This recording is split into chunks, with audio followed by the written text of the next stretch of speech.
So I wanted to share with you guys exactly what I use to whoop up these s'more waffles. Let me tell you, I just got myself some mini marshmallows, some whipped cream, some sundae syrup, and some honey graham crackers. That's all you're gonna need to put together this masterpiece. And trust me. Oh yeah, and of course, your standard waffle batter. Everybody makes their waffles different.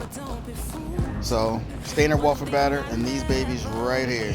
And let me tell you folks, they're amazing.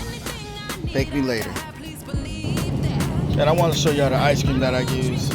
Just this one right here. But you can use any vanilla ice cream you want, of course. Ladies and gentlemen, I just wanted to just whoop you up a little something real quick. I was thinking about some s'mores, so I was like, you know what? Let's just make it happen. So check this out, folks. This right here is my s'more waffle. Let me tell you, it looks amazing. You already know it's going to taste amazing. Oh, can't wait to try this. I wasn't gonna make this video, but I was like, you know what? Let me just share this with my waffle gang, in case you guys want to experiment in the kitchen as well. So here you go, folks.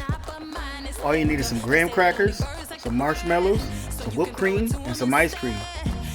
And what I did here, I bought my graham crackers, I squished them all up, I beat them down, sprinkled them on top. I took my marshmallows and, I put them in the toaster just so they could get a little brown.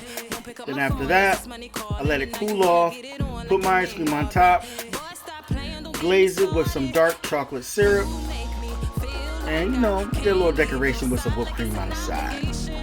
So, if you like this video, folks, please do let me know what you think. Thank you for taking the time, as always, to watch my videos. I love you all. Kool Zone out.